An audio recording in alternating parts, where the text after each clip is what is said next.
I'm Becky from Hazel and Blue Candles, and I'm here today to talk to you about my new DIY soil candle making kit, and also to run through with you how to make your own candle. So this is the kit which you may have received in the post, and it's full of instructions and all the kit that you'll need to make your own soil candle. So today I thought I'd run through it with you and we can go through the steps together. So if you are doing it at home, you can put this on and watch me as we do it together. This kit is also perfect for beginners, so you don't have to be experienced. So let's get started. So the first thing we're going to do is pour the wax in, and that's what our instructions say. It's worth noting at this point to say that this may steam in a minute and be quite loud, so just ignore it, I'll keep talking. So this is your soy wax. So the first instruction says pour your soy wax into your double boiler or heat source. So that's what we'll do. And as I said, this is measured out fully, so again you don't need to worry about any measurements, it's all measured for you. We'll put that to one side. So while this is melting, I'll talk about the other equipment that you'll need. So I've said that you'll need a stirrer. Now I've got my own candle making stirrer here, which is just a really long sort of spatula type stainless steel number. You could use a stainless steel spoon, which basically it just has to be heat resistant. So you have your stirrer, also a thermometer. So the thermometer is really important because you'll need to make sure that the wax is melted to a certain temperature. So for these candles and for this particular wax, the recommendation is between sort of 75 and 85, and that really is the temperature that we need to be taking the wax off the heat. So again, if you don't have one of these in your home, you can always get one from sort of an online shop, and they're not that expensive. I will be introducing these soon. It's sort of an option when you buy your kit, so you don't have to worry about going out and buying one for yourself. Right, so as I said, it's starting to steam, so you'll find that it will melt really quickly because it's not that much wax.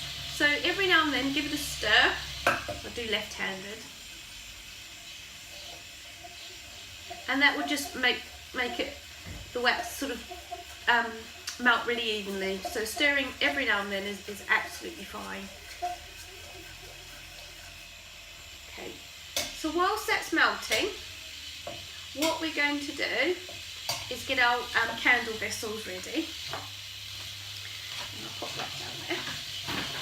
So we've got two candle containers here and here. So this is really good. I wanted to put two in because I just thought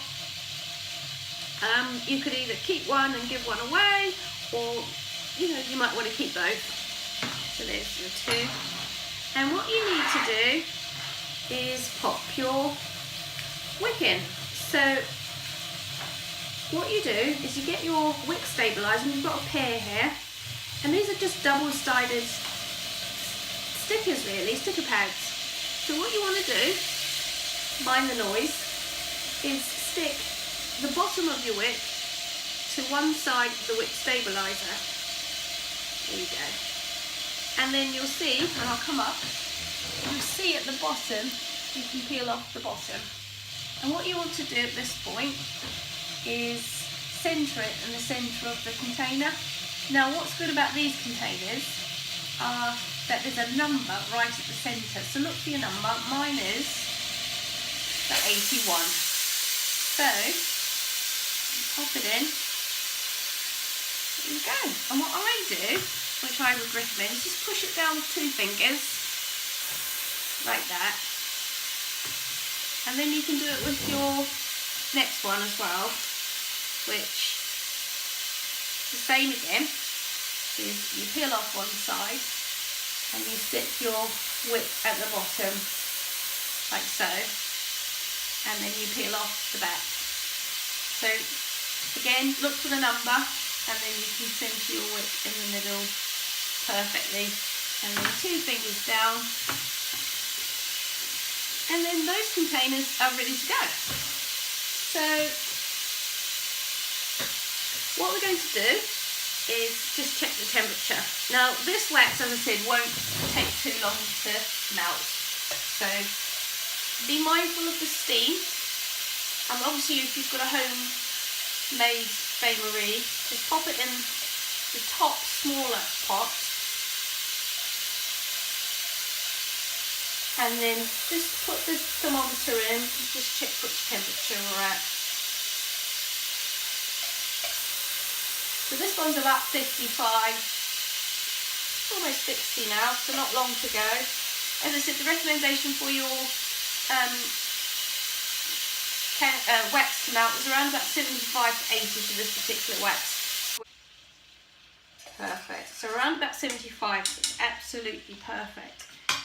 So we'll turn the heat off, and what you want to do at this point is transfer your wax, which is melted from solid to liquid gold, into your pouring jug.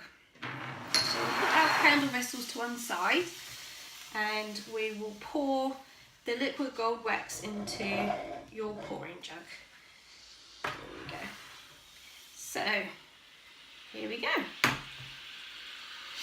And again, don't mind for the steam.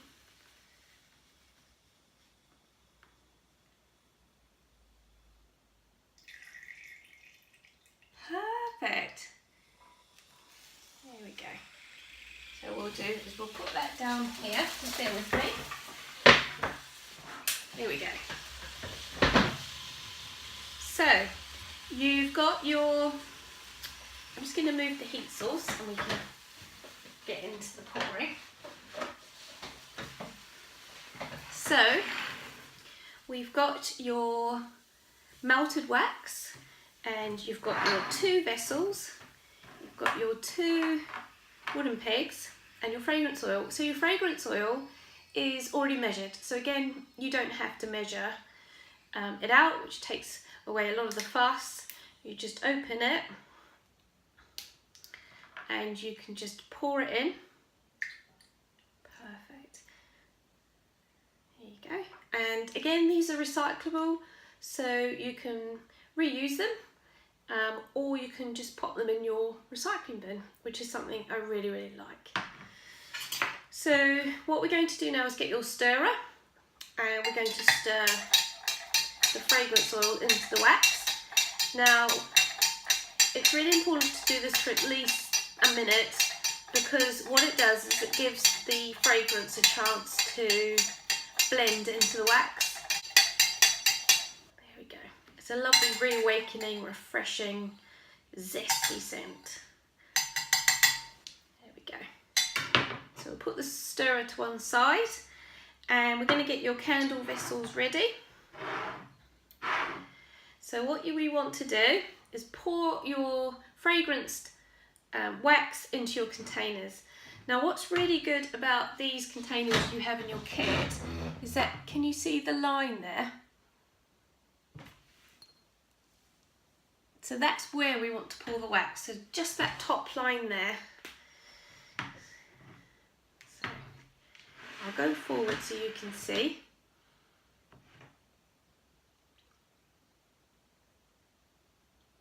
Oh, that's perfect.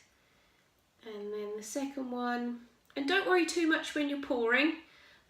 If you get a bit on the side or some dribbles over the wick, it doesn't really matter. It won't affect your candle. And that's perfect. So you've poured your wax in up into that line there. And now you get your 2 wooden pegs, and you'll see in your wooden peg that there's a hole sort of in the centre, that one there. And what you want to do is you want to try and get your wick in that hole. And what the wooden peg will do is it will centre that wick right in the, obviously the middle of the vessel.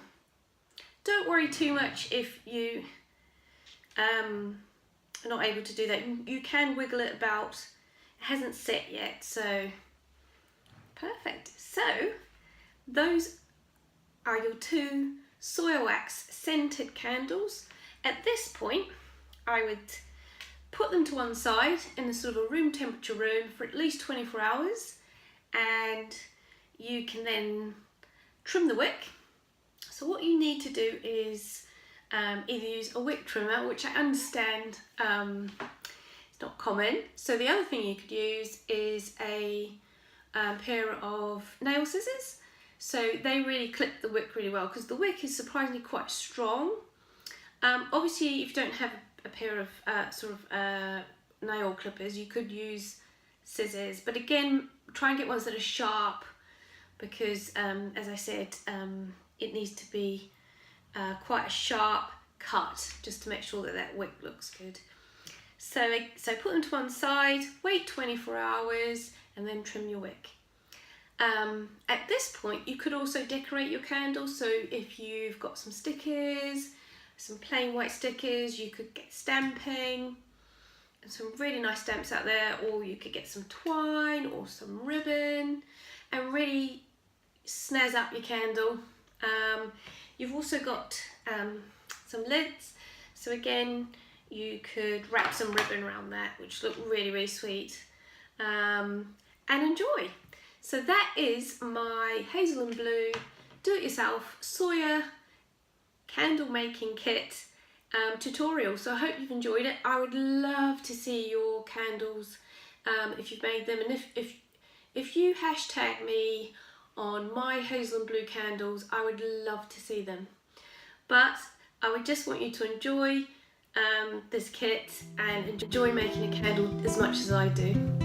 So thank you very much.